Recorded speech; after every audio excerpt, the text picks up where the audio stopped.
नमस्कार दोस्तों आइए एक बार फिर से आप सभी लोगों का हमारे YouTube चैनल पर हार्दिक स्वागत है। साथियों, सीधी बात नो बकवास सीधे वीडियो में हम आपको लेकर चलेंगे मुद्दों की ओर। दोस्तों, आपने हमारे वीडियो का थंबनेल पहले ही देख लिया है और थंबनेल देखकर ही आप हमारा वीडियो देखने आए हैं। मैं आपसे कहूंगा कि आप वीडियो को पूरा देख कर जाना ताकि मामला आपको पूरी तरह से समझ में आ सके। इस वीडियो में आगे हम इन्हीं बिंदुओं पर चर्चा करेंगे। दोस्तों, जब से देश के अंदर इंडिया गठबंधन का गठन हुआ तब से इंडिया गठबंधन के कुछ बड़े बड़े नेता ये दावा कर रहे थे जनता से कि हम बीजेपी को इस बार खदेड़ देंगे, लेकिन जो एग्जिट पोल निकल कर आपके सामने आ रहे हैं उनके आप नतीजे देखिए। एक बार फिर भारतीय जनता पार्टी बहुमत से सरकार बनाती हुई नजर आ रही है। साथियों, जिन लोगों ने आपसे दावा किया कि वो बीजेपी को हराएंगे, आप लोगों ने आंख बंद कर उनकी बातों पर भरोसा किया और अंजाम आपने चुनाव से पहले ही देख लिया। आपने कभी इस विषय पर विचार विमर्श किया ही नहीं कि जो लोग बीजेपी को हराने का दावा कर रहे हैं असल में वो कितने मजबूत हैं। हम उत्तर प्रदेश की बात करेंगे तो उत्तर प्रदेश में बात कर लेते हैं समाजवादी पार्टी की, क्योंकि इंडिया गठबंधन का नेतृत्व उत्तर प्रदेश के अंदर समाजवादी पार्टी के ही लोग कर रहे हैं। दोस्तों, हम आपको लेकर चलेंगे थोड़ा 2022 विधानसभा चुनाव की ओर। 2022 के विधानसभा चुनाव में अखिलेश यादव ने लगभग उत्तर प्रदेश के सभी छोटे दलों से गठबंधन किया। उसमें केवल अनुप्रिया पटेल शामिल नहीं थी और लगभग विपक्ष के सभी छोटे छोटे दल अखिलेश के साथ थे और जनता ने भी उनको पुरजोर समर्थन दिया। लेकिन नतीजे क्या हुए आपके सामने थे। अखिलेश पूरी तरह से धराशायी हुए, जबकि मुस्लिम समाज का लगभग 98% वोट उनको मिला था। आप 2019 को ले लीजिए। 2019 में सपा का गठबंधन बसपा से हुआ। आप जरा सोचिए, ये लोग आरोप लगा देते हैं कि बहुजन समाज पार्टी जो 2014 में 0 पर थी, जब सपा से गठबंधन हुआ तो 10 पर आई। वो लोग दावा करते हैं कि बसपा की 10 सीटें सपा के दम पर आई। जरा आप सोचिए, जब बसपा की 10 सीटें सपा के दम पर आई तो सपा की सीटें 5 ही क्यों रह गई? भाई, जब सपा के दम पर बसपा ग्रो कर रही है तो पहले तो सपा को ग्रो करना चाहिए, सपा की सीटें बढ़नी चाहिए। लेकिन ऐसा नहीं हुआ, क्योंकि बीजेपी को हराने का अदम्य और बीजेपी को हराने का फॉर्मूला सपा के पास है ही नहीं। दोस्तों, 2012 का चुनाव हारने के बाद जितने भी चुनाव अखिलेश यादव लड़े, लगभग सारे चुनाव गठबंधनों के साथ लड़े। छोटे दलों के साथ गठबंधन और बड़े दलों के साथ गठबंधन अखिलेश यादव कर चुके हैं। उत्तर प्रदेश के अंदर बीजेपी को हराने की अखिलेश सारी रणनीतियां अपना चुके हैं। उनकी रणनीतियां लगभग असफल ही हुई है।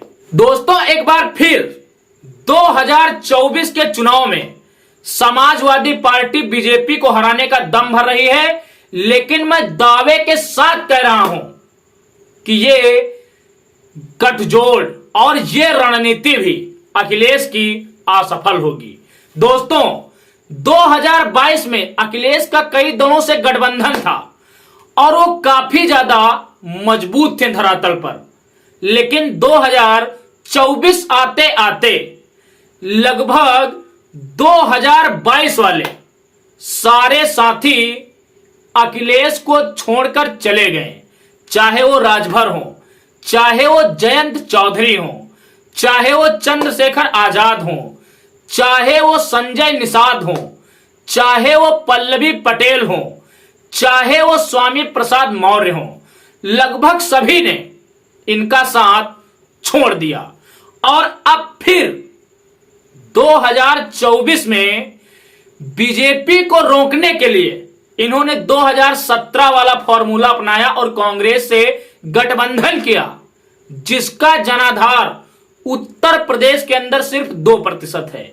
दोस्तों, जो कांग्रेस का जनाधार उत्तर प्रदेश के अंदर है, वही जनाधार सपा का है, यानी मुस्लिम वोट बैंक। अगर अखिलेश और कांग्रेस का गठबंधन ना होता तो भी मुस्लिम वोट कांग्रेस को मिलता, लेकिन मुस्लिम वोट कांग्रेस की ओर खिसके और सपा यूपी में बसपा से भी ज्यादा कमजोर हो, इसलिए अखिलेश ने चालाकी दिखाते हुए जनता को गुमराह करने के लिए कांग्रेस से गठबंधन किया। दोस्तों, गठबंधन के बाद इनके सहयोगी दलों ने तो इनका साथ छोड़ा ही, इनके कई दिग्गज नेताओं ने इनका साथ छोड़ दिया। इसके लिए मैंने पहले तमाम वीडियो बनाए हैं, आप देख सकते हो। एक बार फिर जब देश के अंदर 7वें चरण का निर्णायक चुनाव होने जा रहा है, उत्तर प्रदेश के पूर्वांचल की 13 सीटों पर ऐन वक्त पर पूर्वांचल का एक महारथी, जो पूर्वांचल में सपा की कमान को संभाले था, नारद राय, वो भी सपा को छोड़कर बीजेपी के खेमे में जा चुका है। पहले राजभर गए पूर्वांचल से, अब नारद राय चले गए। नारद राय सपा के एक दिग्गज नेता थे, भूमिहार समाज में अच्छा दबदबा रखते थे और भूमिहार समाज की अधिकांशता वोट नारद राय की वजह से सपा को पड़ती थी। लेकिन नारद राय का सपा पर यह आरोप कि भरी मंच पर हमारी उपेक्षा की गई और राजभर के साथ जाकर अमित शाह से मुलाकात, ये एक बहुत बड़ा खेल पूर्वांचल के अंदर हो रहा है।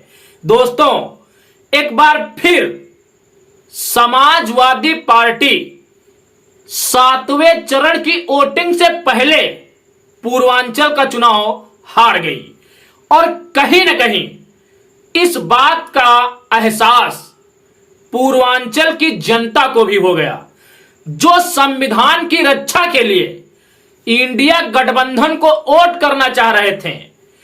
सपा में पड़ी इस फूट के बाद वो लोग अब बहुजन समाज पार्टी की ओर अपना रुख कर चुके हैं। अभी पिछले वीडियो में मैंने पूर्वांचल की 13 लोकसभा सीटों का आपको विश्लेषण दिया था। आपको बताता चलूं, ये इसी का नतीजा है कि पूर्वांचल में बसपा को इतनी बढ़त मिल रही है। आपको बताता चलूं, पूर्वांचल की जनता ने, पूर्वांचल के मतदाता ने अब पूरी तरह से यह माहौल बना लिया है कि सपा बीजेपी को नहीं रोक पाएगी। इसलिए कहीं ना कहीं उनका झुकाव बसपा की ओर हो रहा है, क्योंकि पूर्वांचल की 27 लोकसभा सीटों में जब 2019 का चुनाव हुआ था तो अखिलेश यादव 1 सीट मात्र जीत पाए थे, 27 में 1 सीट। वहीं बहुजन समाज पार्टी ने 27 में 6 सीटें जीती थी। तो आप आंकड़ा लगाइए कि पूर्वांचल के अंदर अभी कौन मजबूत है। सोच समझकर फैसला लीजिए, क्योंकि 7वां चरण एक अहम चुनाव है। यही चुनाव इस देश में यह तय करेगा कि देश का अगला प्रधानमंत्री कौन होगा। दोस्तों, अगर 7वें चरण की इन 13 सीटों में बहुजन समाज पार्टी 10 सीटों पर जीती तो यूपी के अंदर 25 से 30 सीटें बहुजन समाज पार्टी आसानी से जीत सकती है, ऐसा राजनीतिक विश्लेषकों का विश्लेषण है। और अगर बहुजन समाज पार्टी 25 से 30 सीटें उत्तर प्रदेश के अंदर जीतने में सक्षम हुई तो आप इस बात को लिख लीजिए कि देश भारत की आगामी प्रधानमंत्री मायावती जी होंगी, चाहे वो 6 महीने के लिए ही प्रधानमंत्री बने। तो दोस्तों, पूर्वांचल की जनता से हम कहना चाहेंगे कि आप गुमराही का शिकार मत होइए, हकीकत को तलाशने का प्रयास कीजिए और जो पूर्वांचल के अंदर आंकड़ों में मजबूत दिख रहा है बीजेपी के सामने, उसे वोट दीजिए। अगर आप चूकें तो एक बार फिर बीजेपी पूर्ण बहुमत की सरकार देश के अंदर बनाने जा रही है। बाकी दोस्तों, आप क्या सोचते हैं कमेंट्स में जरूर बताइए। हम मिलेंगे एक अगले वीडियो में एक अगले मुद्दे के साथ। तब तक के लिए आप सभी को मेरा सादर जय भीम, जय भारत, जय संविधान।